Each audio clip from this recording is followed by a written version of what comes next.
Okay, we're good to go. Okay. So there's a new homework up. I give you 3 vectors, and I'm going to have you. Okay, so I give you basically in the daily homework 3. I give you 3 vectors A, B, and C. And I'm going to have you calculate a new vector D. I can't remember what it is. It's. Did anyone print it out? It might be too early for you. Yeah, it's. You want like the equation for it? Yeah. What did I say D is? A minus 2b plus c. A minus 2b plus c. And then I have you figure out pretty much what you're supposed to do. I want you to find, you're going to find the x component of D, you're going to find the y component of D, you're going to find the magnitude of D, and you're going to find the theta of D. Let me say a little bit about the theta. What I mean here is I didn't work this out ahead of time. I have no idea what the answer is. I'm just going to work it out and then calculate it. So I'm just going to make something up. So let's say D happens to be like this. Whether it is or not, I have no idea. I'm just making up a picture. Let's say it's here. So here's my XY axis here. Okay, now you know what kind of angles I'm scared by. So what would I want you to then actually say, calculate the theta to be? If I had to say draw the theta in here, where do you think that theta would be in this case? If this happened to be the picture. Between the x-axis and vector D. Yeah. This right here, I always use that small line. I always like my angles between 0 and 90. That's fine. If somebody were to actually calculate this angle here, that's also perfectly fine. But normally what I'm going to do when I calculate my own, I'll calculate this fellow here and then go from there. So that's the angle you can find in the homework.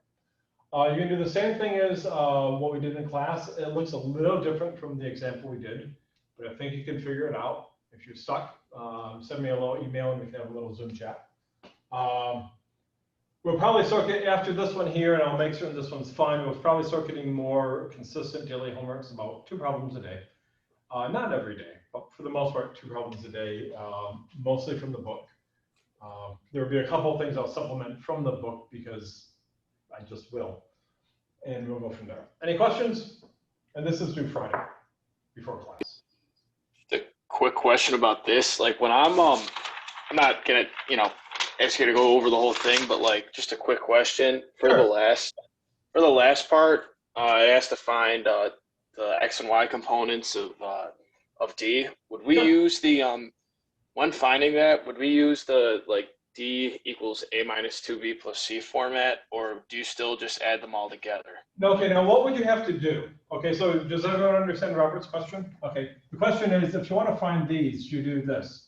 You say dx equals ax minus 2bx plus cx, or do you say dx equals ax plus bx plus cx? That's your question, Robert, isn't it? What's that? Is that your question? Yes. Okay, answer Robert's question. Which way? If I give you this.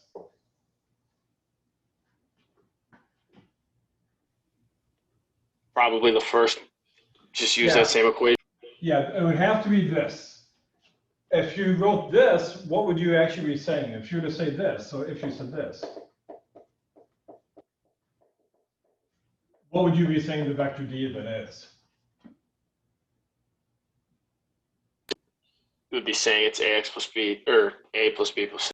Yeah, you just say it's the vector A plus the vector B plus the vector C. So when you work on these components here, you look at the main equation you have. And again, you're going to look at all the x components of these and add them together, and all the y components of these and add together. This value of b here happens to have this minus 2 in front of it. So when you find its x component, you have to put a minus 2 in front of it. When you find the y component of this fellow, you have to put a minus 2 in front of it. Does that make sense? Questions?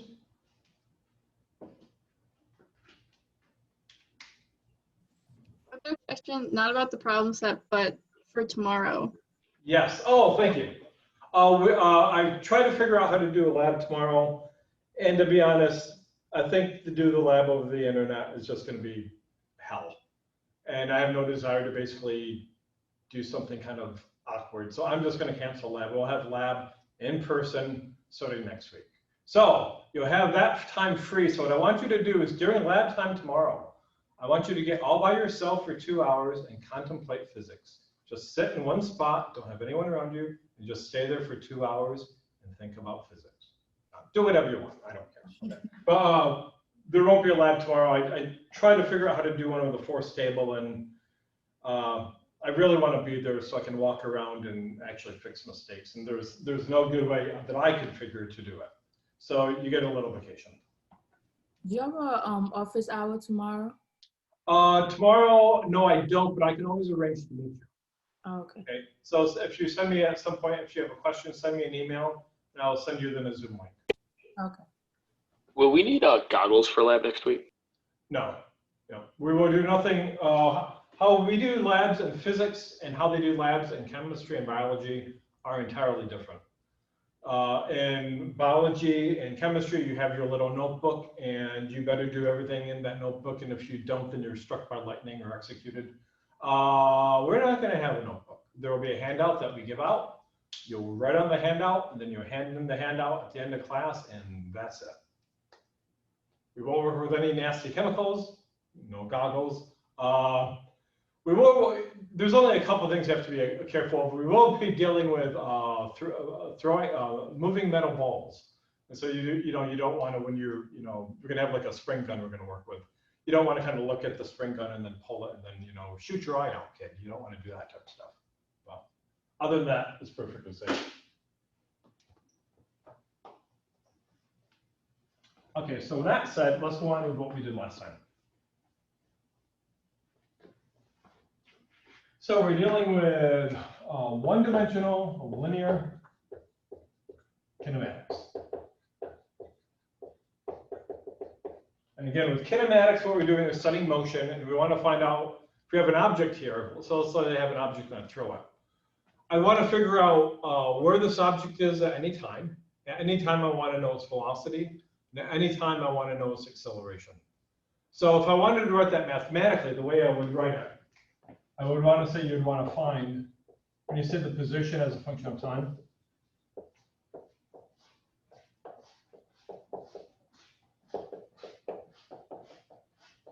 okay, the math notation you do for this is you'd have an x.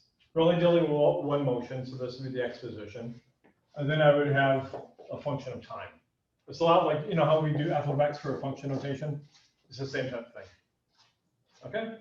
And then also, what do we want to do? We want to find the velocity as a function of time.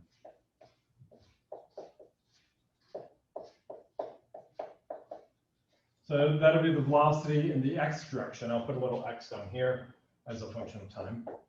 And then likewise for the acceleration.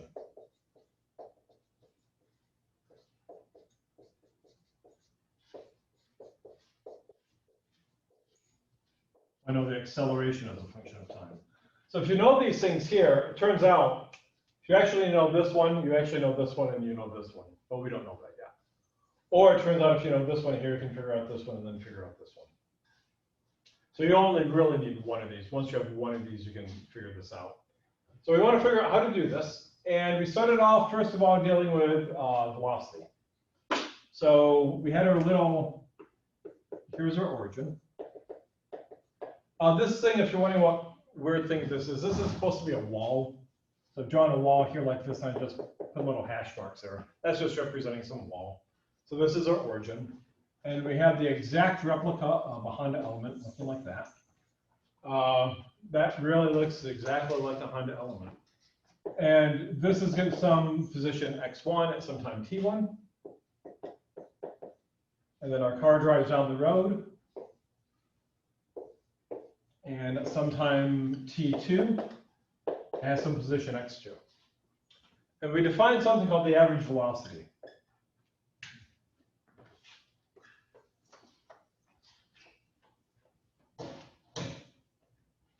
And how did we define the average velocity last time? What was our definition?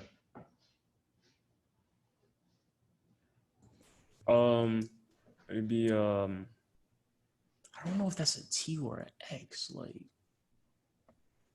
but I'll do T2 minus T1. Okay, so you have T2 minus T1, this is the bottom, Okay, then x2 minus x1. in the top. Yeah. So what does this represent? That represents the distance traveled, and this is how long it took to travel that distance. Now we said this is kind of a pain to keep on writing this. So what's our short compact way of writing this? Delta x over delta t. Exactly. So we're going to say that this is going to be delta x, and delta x just means a change. Over here. Okay. Again, how do you always define a change?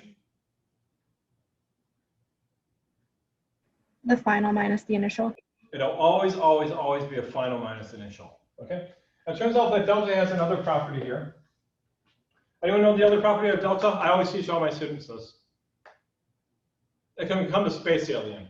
Okay, so how do you know, let's say you're walking in the woods one night and you come across a space alien. How do you know you come across a space alien? All space aliens, it's a fact of life, have three features. And let's actually review these features. The first thing, it turns out that all space aliens have antennae. If you happen to come across something without antennae, you're not dealing with a space alien. Second, all space aliens have pointed ears. Like that. Third, all space aliens have one eye. Okay. So this is a space alien. Okay. If you happen to come across, let's say something, you know, one eye, pointed ears, and no antenna, you're just dealing with some ugly dude. Okay, it's not a space alien. Okay, now it turns out that space aliens can either be evil or good. Okay, the evil space aliens have sharp teeth. Like that. If there are no teeth like this, okay, then it's going to be a good space alien. Now, the other thing I always teach my students is, what happens if you come across a space alien here? Like this. And so here you are. You happen to come across a space alien like this in the woods. What should you then do? Panic. Okay. So you need to panic. Okay. It turns out there's three things you always do, and it turns out it works in any country. It translates perfectly. There are three things you always do to panic.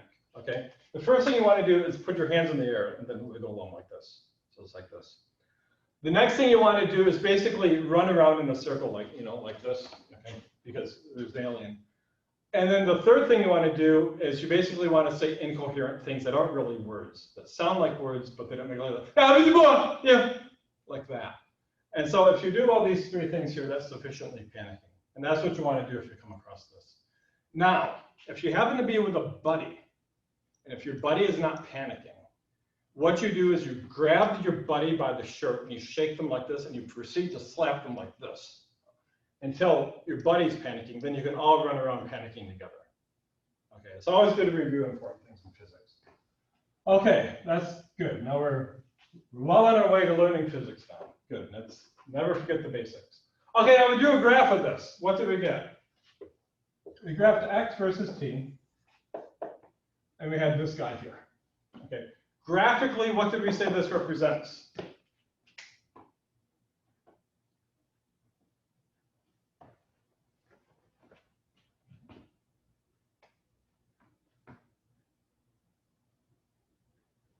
You're still probably contemplating space aliens.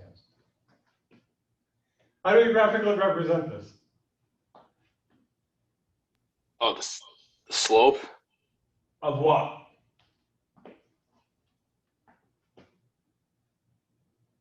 Of the curve. Okay, so we graphed these 2 points. We graphed this point, and we graphed this point. We connected a line between the two. So we came over here to sometime t1. We said that this is x1. And sometime t2, so we're here sometime later. And we're there. Come over here, and this is our x2. So we have those 2 points here, and then we could look at graphically what is delta x and delta t. So I can extend this line here. This right here is delta t, and this right here is our delta x. And so this looks like a slope. And so what we did, we drew a straight line connecting these 2 points. That's a straight line.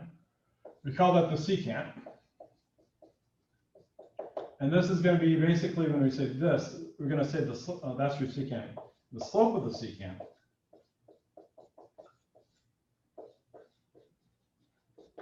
okay, what that is delta x over delta t. Right, it's just your rise over the run. This is your rise. And this is your run. And this is then going to be your average velocity. So the average velocity is graphically, it's just a slope connecting the 2 points. Are there any questions with that?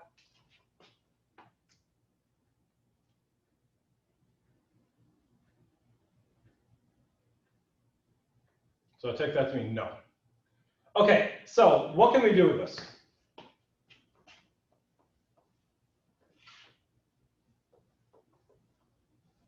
So suppose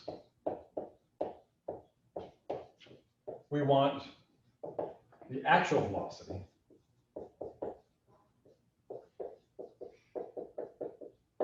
at a point instead of the average velocity between 2 points. So let's say I'm going to redraw that graph. I'll put it over here.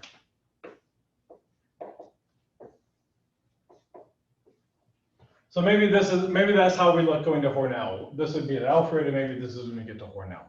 Let's say it's a straight line road. And the question is, well, that's fine, but suppose I happen to be right here. Right there at some particular time. That looks like X here, that should be a T. What would be my actual velocity here? So what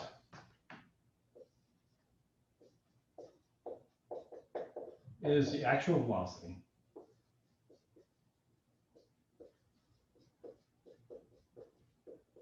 at T at this point?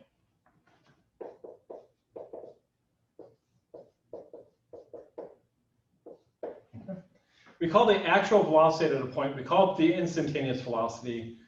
Later on, we're not going to say instantaneous velocity anymore. We're just going to say velocity. So this value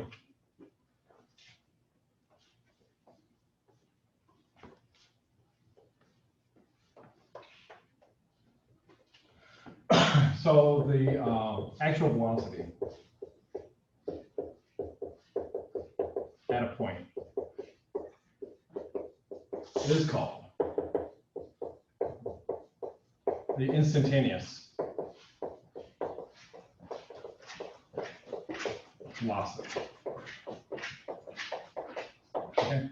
Or what we're going to do later on, we're not going to say instantaneous velocity anymore. We're just going to say what's the velocity at a point. Or we'll say, or just simply the velocity. Okay? So we want to find the velocity here. The problem is we only have one equation. So here's the problem.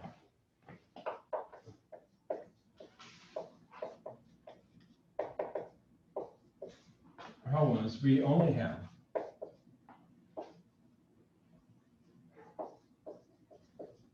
one equation. Okay, and our one equation is the average velocity is a change in distance over change in time.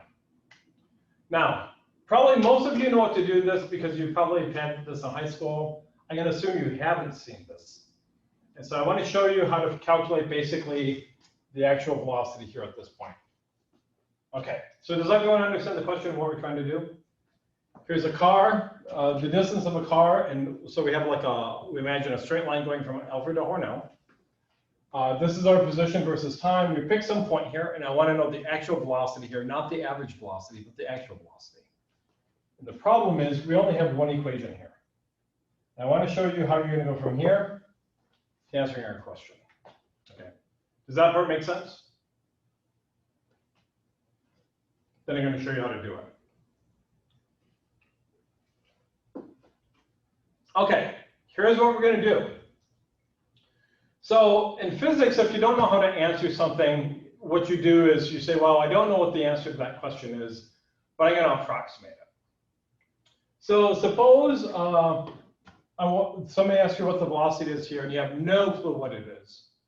So what would it be an approximation for the velocity here? What could you do?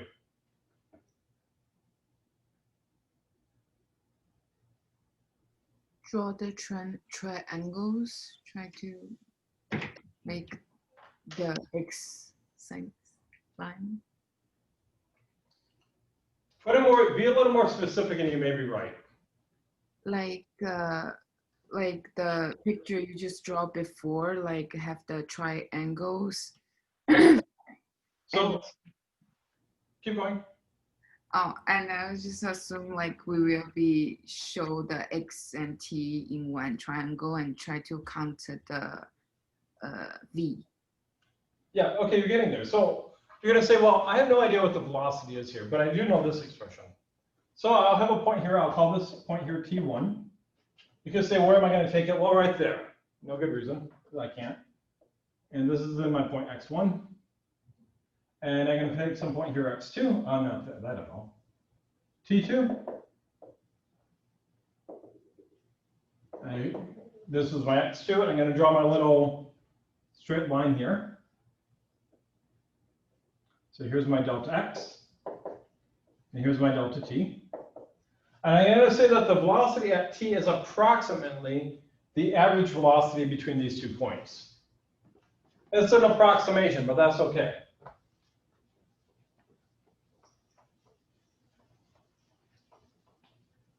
So if somebody asks you a question on something you don't know how to answer it, you can say, well, I don't know what the answer is, but let me try to estimate it. So we're just doing an estimate here. So we're going to say that the approximate value of the velocity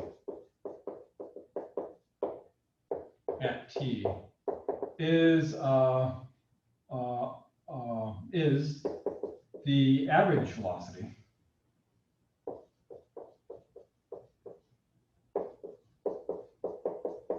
between times T1 and T2. So that's what I'm going to say. I'm going to say that the velocity at T is, very crudely speaking, V between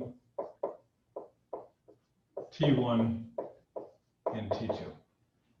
Okay? Does that part make sense? Yes. Okay, so now we show this to our friend. We say, look, friend, I've approximated your velocity there.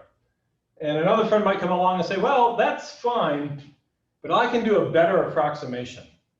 What might our friend do to improve this approximation?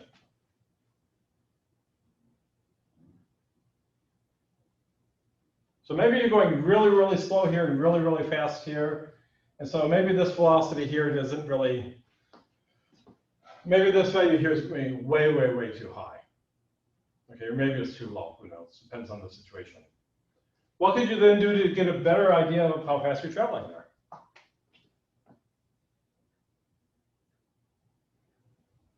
I'll give you a hint, it's going to be the same idea.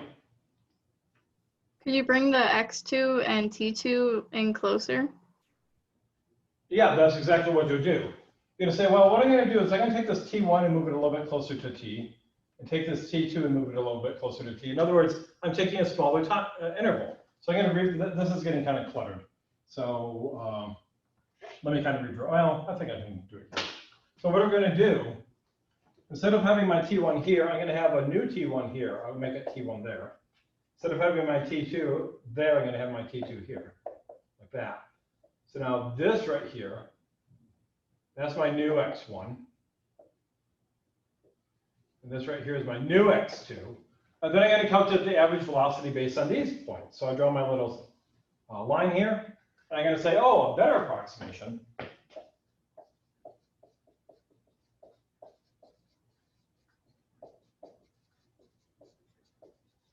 for the velocity for V at T occurs if we move T1 and T2 closer to t. So I take this t1 here and I move it closer to t this way, and I take this t2 here and move it closer to t that way. And that will be a better approximation to what the actual velocity is there. Does that make sense? We still don't have the actual answer yet.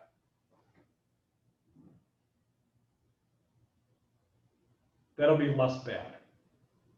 Okay, but then we show it to another friend, and what does our next friend say?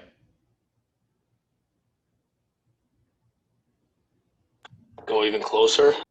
Yeah, let's take this point and move it. Now I can't draw that on this one, it's gonna get too cluttered. Take this point here and move it closer to t on this side, and take this t2 here and move it closer to the one on this side. So in other words, if I were to draw that picture, what I would have is something like this.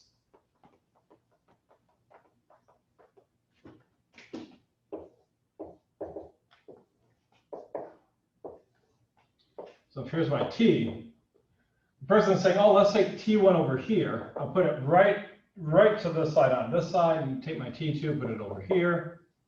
So then here's my x1. Here's my x2. And then do the same thing. I can draw the line connecting these two. Here's my little secant. I can say the slope there is going to be this delta x over delta t. And this is getting really close. That's becoming pretty close to what that velocity is.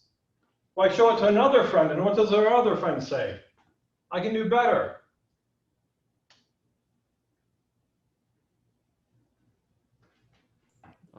I guess move it even closer. I mean, Yeah. put the T. I'm Yeah, confused as to why we don't just put the T1 on the T. You could actually do it if I wanted to find the velocity, if the velocity here at t1, you could. I just put it in the middle for this because I put it in the middle. No good reason. Okay. Okay, but I could just as well put it there. Okay. So what you're going to do, you're going to keep on this process. You're going to make this range here closer and closer and closer and closer to t. So what are you doing? You're really taking that. Remember, this distance here is this delta t. That's delta t. So what we're going to do, we're going to make that delta t smaller and smaller and smaller and smaller. It can't be 0 because then you haven't moved any, because there'd be no change in time. We're going to make this smaller and smaller and smaller and smaller and smaller. That's what we're going to do. Does that make sense? So what we're going to say is that the actual velocity at t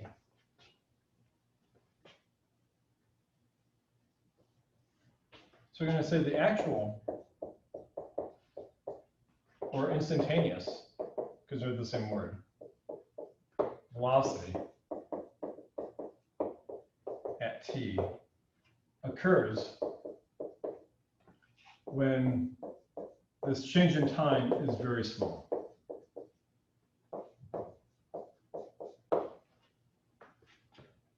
So what we're going to say here is that the actual velocity at t is really going to be this delta x over delta t, where delta t is very small.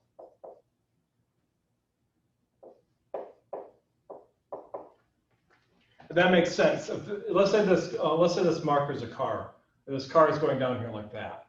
What does this say? So if this marker is a car like this, if I want the velocity right here, what's going to happen? Well, that marker is going to move a tiny little distance, just ever so tiny distance. So measure the tiny distance that car moves.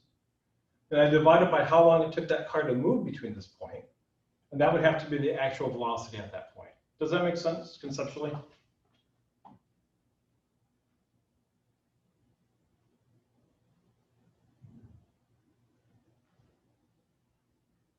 So graphically, what does this become? If I let this become smaller and smaller and smaller and smaller, what does that slope of the secant become? So initially we had, this was our secant initially. That was our first secant. Then we made it smaller. That was our second secant, then our third secant. If we keep on doing this smaller and smaller and smaller, what does that slope of the secant become?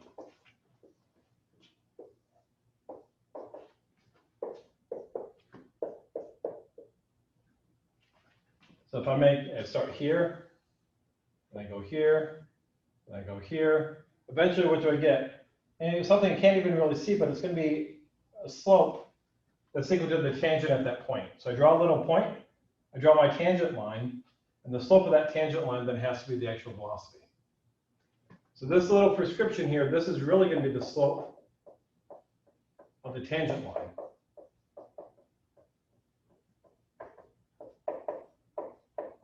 At t. Does everyone have a tangent line? What's the tangent line?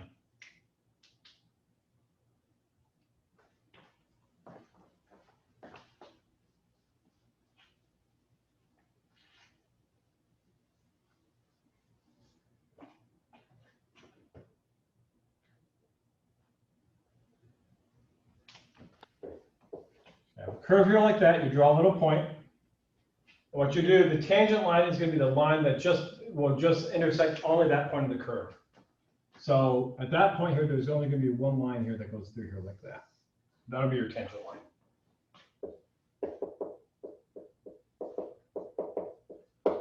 And the slope of this curve here, slope of this line,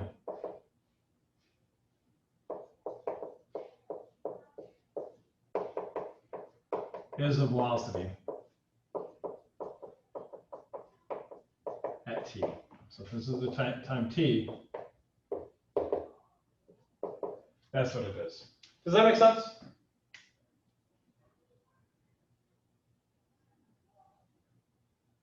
So initially, what did we do? I wanted the velocity at this point. So I said the velocity at this point is approximately the average velocity between these 2 points. And that was kind of a crappy approximation. So we took instead of taking these points, we took them these points, and that was a better approximation. And then I took those points and made them smaller, and that became a better approximation. We take this delta t and make it smaller and smaller and smaller and smaller and smaller, never zero, but smaller and smaller and smaller, centering in on that point. And if we can make it really small, so if I could somehow, make a picture of this, which you really can't, I'd have my T1 on this side here and my T2 on this side here. So then I take so this would be this point here. I take the tiny change in time here. It's a very, very small, it's the same expression, but this delta t now is really, really tiny.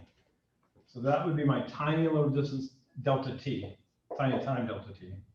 And they would correspond to then a tiny little change in distance here, delta x. So the car moves from here to there in some time, delta t, and moves this distance, delta x. That ratio has to be the velocity at that point. That make sense?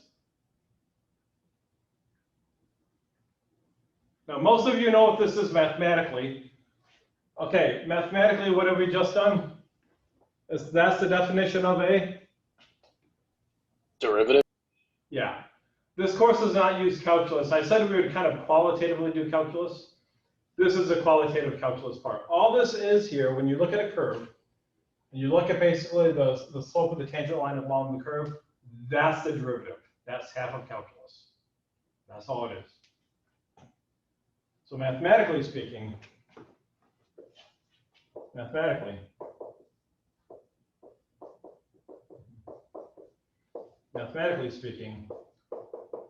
this is the derivative.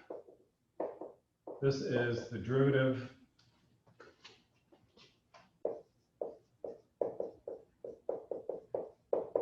of x with respect to t.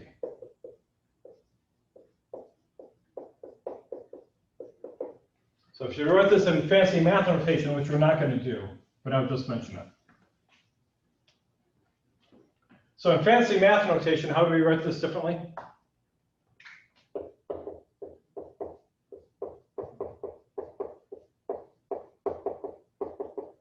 Again, we're not doing calculus in this class. We'll qualitatively do calculus, but nothing with numbers or anything. So you have this delta x over delta t. When we say the delta t becomes small mathematically, how do you write that? Wouldn't you just do like t or like function of t derivative, or no, function of x derivative? How do you write it mathematically? You say the Parentheses. Oh, okay, never mind. You say the limit is delta t goes to 0 of delta x over delta t. What does that mean here? It just means you're letting the delta t become really tiny. That's what the limit means. It never equals 0, but it gets smaller and smaller and smaller, and it starts approaching 0. And mathematically, what do we then define this to be? How do you write a first derivative? Oh, T. No. Dx over dt. dt. So mathematically, you write it like this in calculus. But what does the d mean? The d is just like a delta, but it's really, really tiny. That's all the d's mean. So when you have this is how you write it in terms of calculus. Which just means this. The only difference is that d means that your delta is really, really tiny. There. That's math notation. We're not going to use this, but that's what it is. I just want to make the connection because I know probably the majority of you have had calculus. Now, what can we do with this? Now I want to show you how we're going to use it. And so we're going to use the idea of the tangent line, but we're not going to calculate anything. Let's take an example. Okay, here are the questions with this. So when you see the calculus, don't start panicking and saying, oh, this is non-calculus based. It is non-calculus based. The idea here is actually really simple. And it's going to be very easy to implement, but we're not going to be doing anything with it. Questions?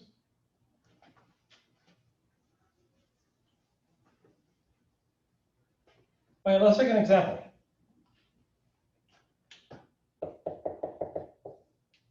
So let's say we have x versus time, and I'm just going to make up a graph. It turns out it's going to be a very important graph we're going to have.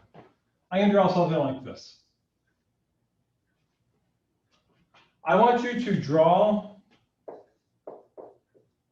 the qualitative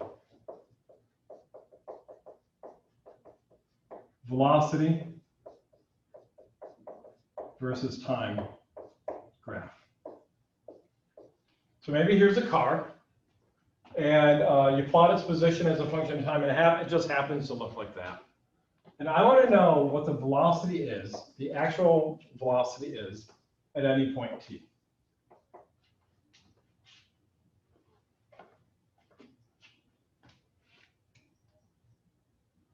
So what do you do?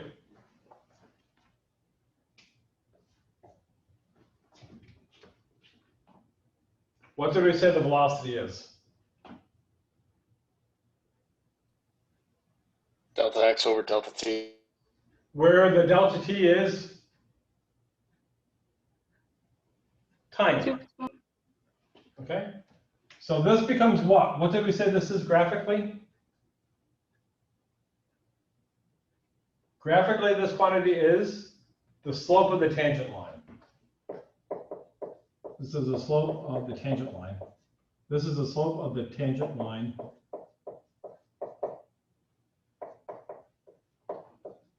at time t, at t.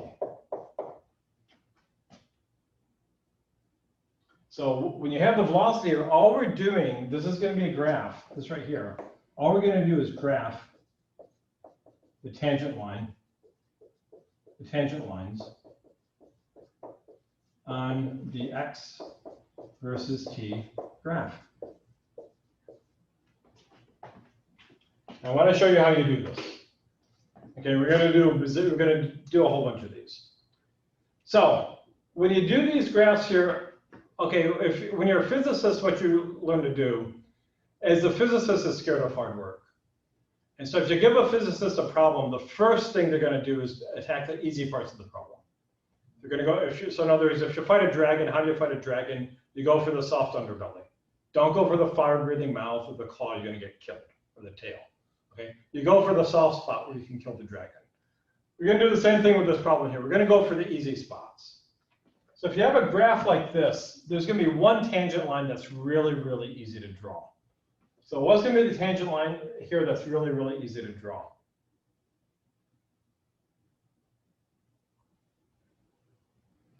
Where it's horizontal. Where does that occur?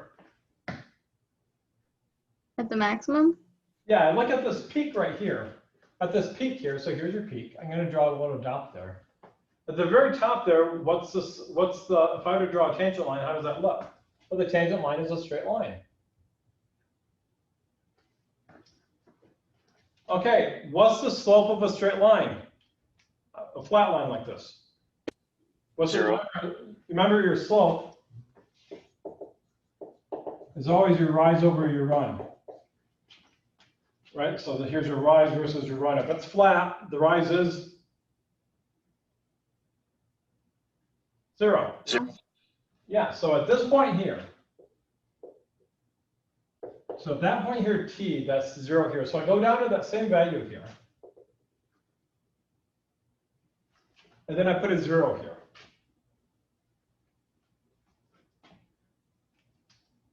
So first of all, so at the maximum, so we note the maximums here, and I put a 0 there.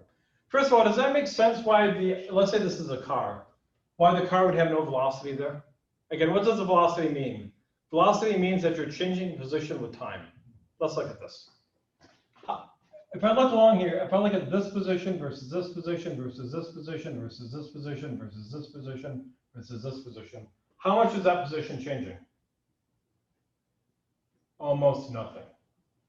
So if you go from here to there, to there, to there, to there, to there, to there, and if your position isn't moving, do we have a name for that? Yeah. It's called being at rest. You're momentarily at rest there. Does that make sense? Because your position isn't changing. So what would be a practical example of this? Well, let's actually go through, then I'll give you the practical example. Okay, so is everyone happy with that? This has to be 0 there. Okay, once you get all the zeros indicated, so let's say if this had like a tail down here like this, like a minimum, that would then also be a 0 here too. I'll do one like that next. Once you get all your zeros indicated, what you're going to do, you're going to start at the left of the graph, and you're going to go all the way to the right, drawing lines. Okay, so let's draw one. We're going to start right here. So go to this point here, and I draw my tangent line, and here's my tangent line. At that time, is the slope positive or negative? Positive. Yeah, this is a positive slope. So at time t equals 0, right? This is at time t equals 0. I come down to that same time. I need a positive value. Where do I draw? What was a qualitative graph? I'm going to put it something like this. So this is positive because this is positive. This has a positive slope. Now I'm going to look at another point. I'm going to look at this point right here. I have to draw now the tangent line here. How does that look? Well, here's my tangent line. Okay. How does the tangent line at this line look compared to this?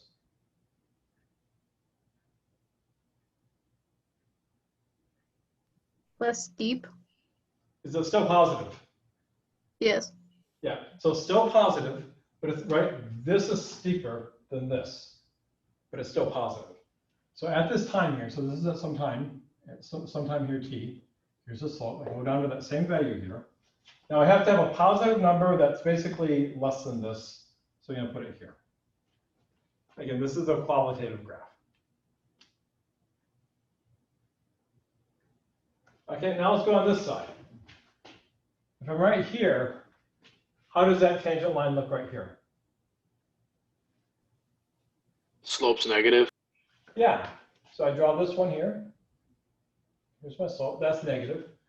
Okay, so I come down here, so at this point here, I come down here at this point. I need something negative, so I'm going to come down here to some negative value like that.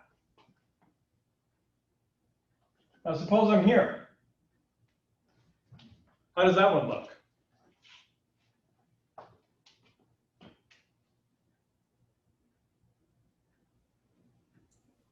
Negative. Yeah, I draw my little tangent line like this. And steeper.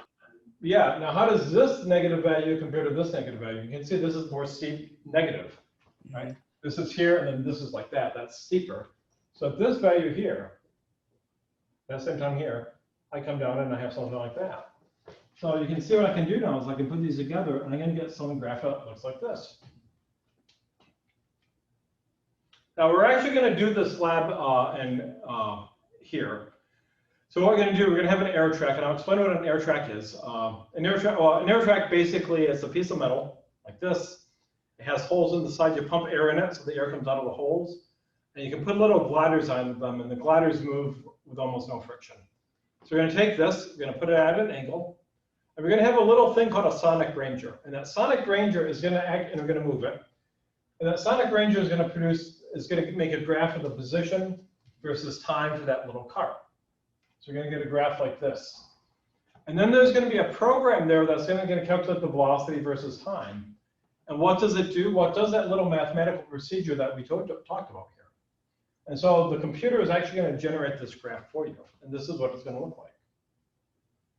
So now let's understand this. So give me a practical example of this. Give me an example of this.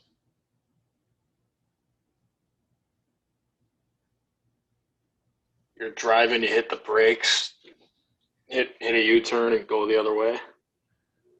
Okay, you could do it like, okay, so does everyone understand that? So you'd have, let's say here's a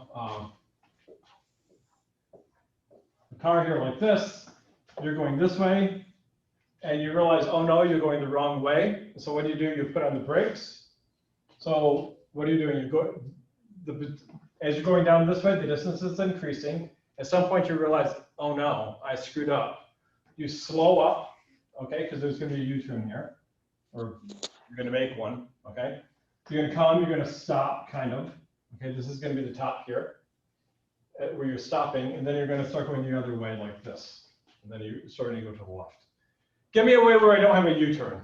So this is, you could say, well, that's kind of fake, because you have this weird motion here.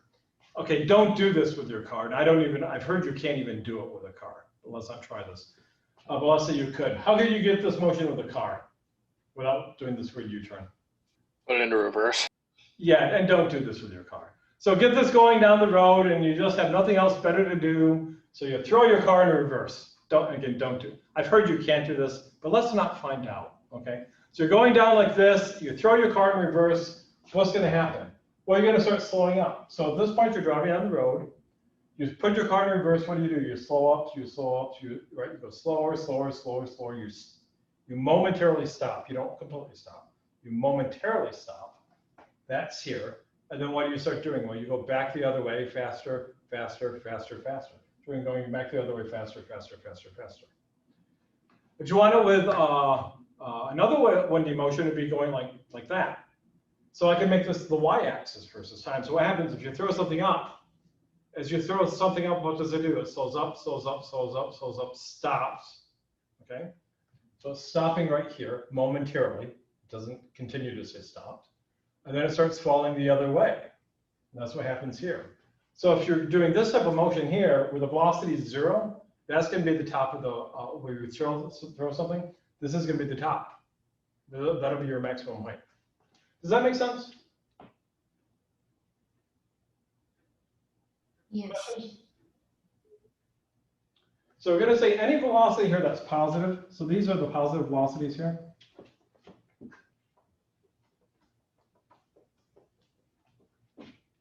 So when the velocity is positive, this means that the object's going to the right or upward.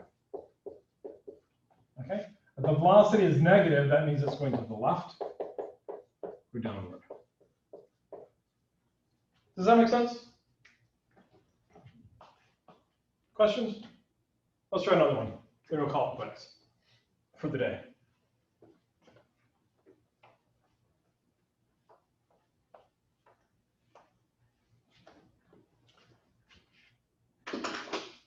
Let's have something like this.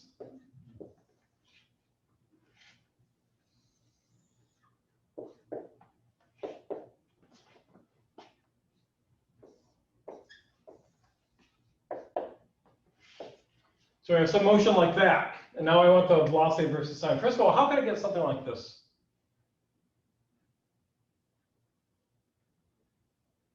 Give me a simple device for this.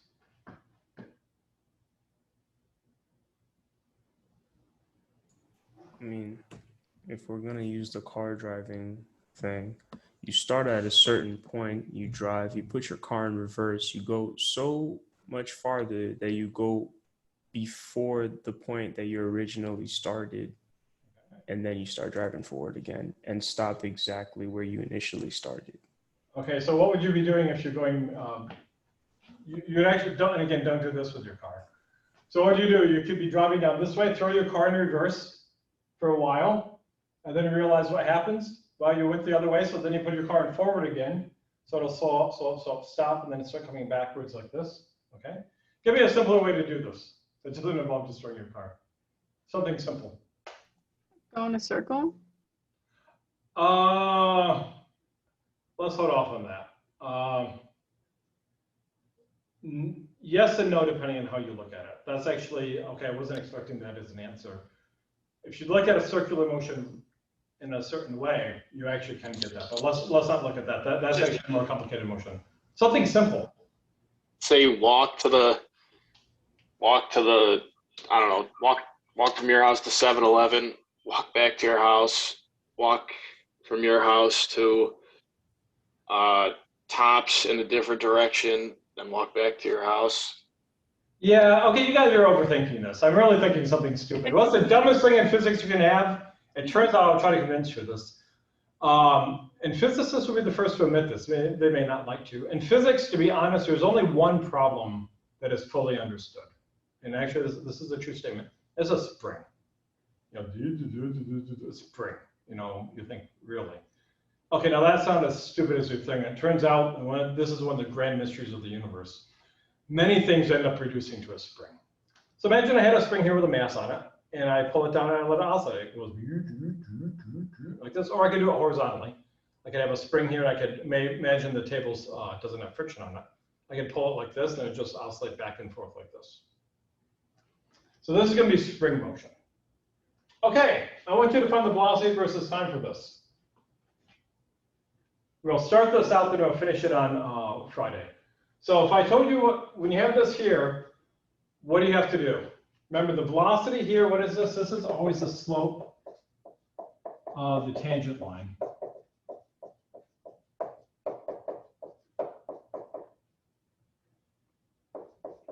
Of the x versus t graph. So we have to graph tangent lines. And I told you there's always something you do first. What do you always do first? When you do this guy?